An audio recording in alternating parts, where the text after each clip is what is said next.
Ladies and gentlemen, it is an absolutely gorgeous spring day, and today I'm providing you guys with a 1-year update on my front yard pond and my native plant garden. But always remember, before we get started, Earth is my planet. Earth is my planet. So over the past month and a half, I've been stepping outside and just witnessing my garden flourish. And I decided, why not provide you guys with an update, seeing as this garden did not even exist a year ago. And now it is a lush oasis of natural life, plant fertility, vivaciousness, eye candy, and it provides amazing habitat for all types of bees, pollinators, butterflies, insects, frogs, and even some fish. So let's go ahead and start breaking the area down plant by plant. But in the spring, it is truly at its climax and it looks amazing.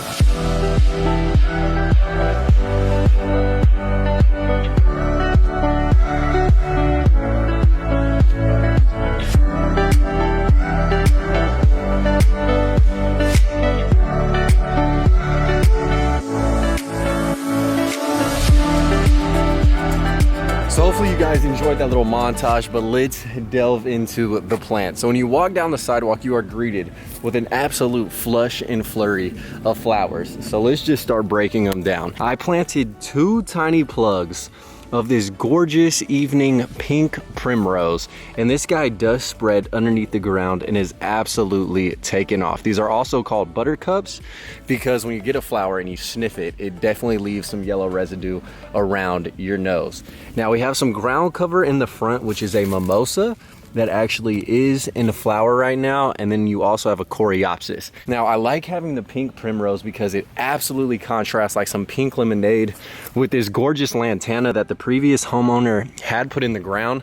I moved it, planted it here, and it absolutely has taken off. And then in terms of more native plants, we have this, like, I think it's called like a sunburst or sunshine yellow Texas primrose. Now this is a native plant to Texas, very unique foliage, and that absolute fire lemon yellow definitely is eye-catching. Now moving around the front, you also have this wonderful Mystic Spires salvia. This is a cross between the Hendry Duelberg and the Salvia longa spictata, and bees and pollinators absolutely love it. Also, I am sorry about the car noise behind me. That will probably interrupt the video, but I'm on a very busy street, so bear with me. Now another native plant that I added is this super cool inland sea oats. Now this is a grass. It has absolutely gotten lush, flush, and has filled up this space spectacularly. It provides a nice contrast in terms of its leaf shape that I think makes everything come together perfectly. Now in the front, we have a pollinator magnet in the form of this Greg's Blue Mistflower. Now bees and butterflies love it. It looks amazing, and it also does self-spread throughout the ground, and so you can just dig it up and plant more of it in other spots of the garden, which is very cool. And the reason why I plant a ton of natives in the first place is because the insects are adapted to interact with these plants, so your garden really does come to life when you have plants that are native and indigenous to the area that you reside in. Now coming along this wall of the pond, you have my lipstick salvias, which is also called an autumn sage. They look amazing. These are some plants that I've gotten at Lowe's that haven't done super well in the ground, but I think mounded up in between the rocks, these guys have taken off, as have my guara. Absolutely unique in the flowers, and the red on the leaves definitely does stand out, which is amazing. You have more inland sea oats, a simple dwarf Yaupon holly shrub right around the back, and then more evening primrose and the Texas primrose. Now one of the principles I utilize to create an aesthetic looking garden is I spam the same plant. So this plant is actually 4 different plants, and it provides a nice flush of blue. You got multiple yellow plants, which is a nice palette of yellow, and then you have the palette of pink right next to it. So my rationale is that if you use the same plant in multiple locations, it does provide some rhythm and a little bit of symmetry to your landscaping aesthetic, and that's why I have some pink primrose on the backside and some yellow primrose back here as well, as is the case with some Greg's Blue Mistflower over here. It's kind of on the back end, and then some Greg's Blue on the front as well. Now, one exotic that I did want to use just as a standout and for the colorful foliage was this bad boy right here. This nice purple canna lily. and it actually has just flowered, which is awesome. So yeah, there are some exotics that I do place in here and there. I'm not 100% this or 100% that. I like a nice healthy mix, and it truly does lend to a really cool aesthetic when you do mix a ton of natives with a couple of unique looking exotic plants. So speaking of which, coming along the front, you have this rose. I don't even remember what it is. It's like a mounding kind of spilling rose. It is non-native, but it was on sale at Lowe's. And so those are kind of when I splurge on the roses and exotic plants, is when they're super cheap and I feel like they can add a nice versatile pop. And that also is the case with this knockout rose right here.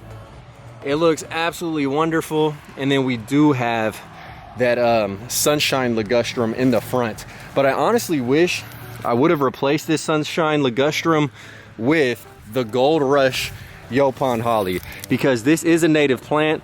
It's smaller and it provides the same color hit.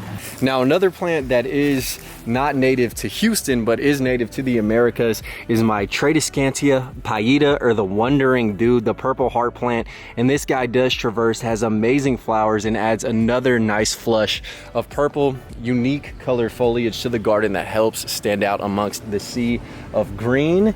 And then getting into the pond itself, gosh guys, we have the native horsetail reed, which looks amazing in the water, and a pickerel weed. So the pickerel weed is in the middle of the pond, and it also adds that tropical aesthetic. Being a native plant though is very cool because you can see all the bees just swarming the lavender colored flowers and just absolutely indulging in the nectar of the gods.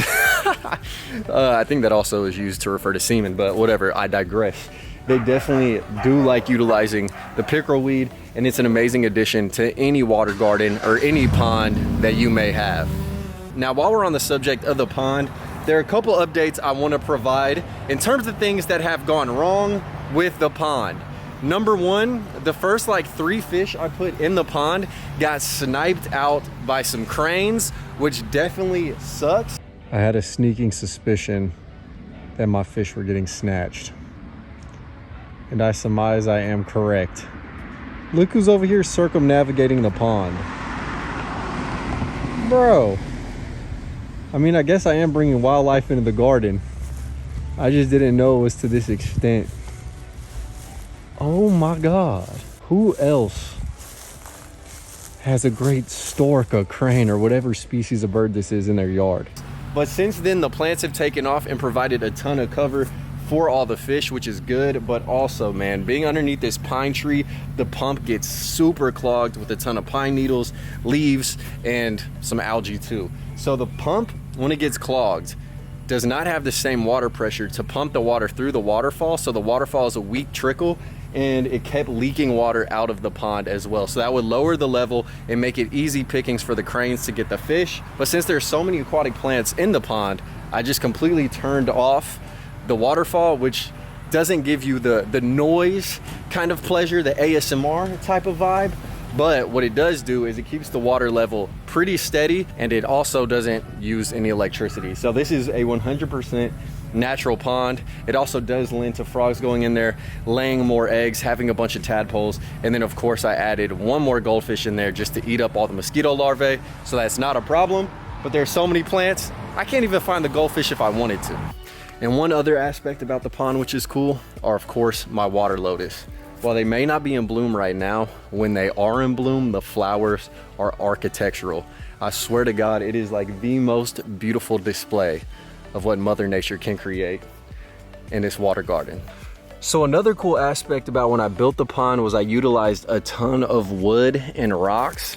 And so as the wood has broken down, insects have divulged in the rotting wood, and that's just an infinite buffet for all the lizards that are around the pond. And then the rocks provide a home for the lizards. So it truly is a self-sustaining ecosystem in terms of all the lizard life. There's some green anoles, which are native, and then Cuban brown anoles, which look like dinosaurs. And I think they've hybridized, because sometimes I'll see green anoles with like crazy patterns on their back. So it's kind of cool, but don't quote me on that. Now my yuccas have also provided a different leaf texture and color scheme in the garden, which I love. They've gotten absolutely huge, And seeing as the pine tree does suckle off a lot of the water that hits the ground level, these guys do thrive and survive in this area. Now, speaking of the pine tree, I got absolutely roasted and eviscerated on the No Lawns subreddit of obviously Reddit. I posted a picture of this garden through the year progress just to inspire people to show what planting some plugs can turn into in a year's worth of time, right? And everyone roasted me saying I'm going to kill the pine tree because I'm covering up its root flare by building an above ground pond.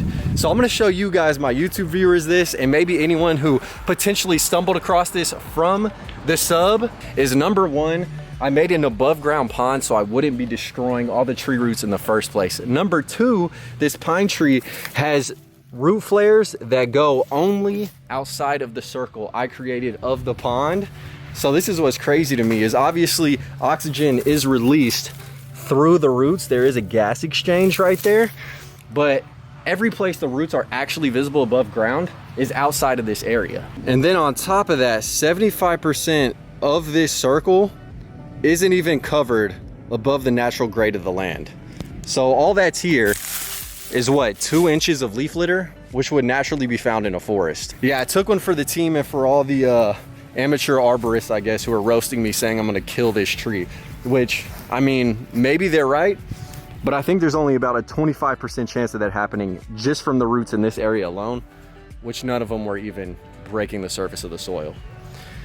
So yeah, guys, what I do for the random Redditors, Jesus. But then coming around the backside, you have a bunch of plants that I threw in my most recent videos that are just in the ground and ready to take off. But one plant that I did throw in a couple of years ago is this cut leaf daisy. And it started as one plant, it is self-multiplied, and now there are multiple stems and multiple plants of this dude, which are tall, and it does still provide that yellow burst of color on the backdrop of the garden, seeing as it is about 2.5 feet in its verticality. Now, obviously I have missed a few plants that are intermixed in, but overall, I hope this has provided a great synopsis of what a year's worth of time can do to a native plant garden. Again, I did this on a budget. It started with nothing a year ago, and here we are a year later, and it looks absolutely lush. Now, in terms of my watering regimen, I pull up in my truck, and when plants look sad, I'll hit them with water if it hasn't rained for like a week or two. But overall, there's no irrigation, and I rarely ever water these plants. So yes, nature truly is resilient, and we started off from nothing to a circular bed to a pond to now a lush garden at the end of the day. So please, man, smash the like button on the way out. Get out there, plant natives, grab some small plugs. They take off easier, they're cheaper. Grab some seeds, just chunk them in the soil.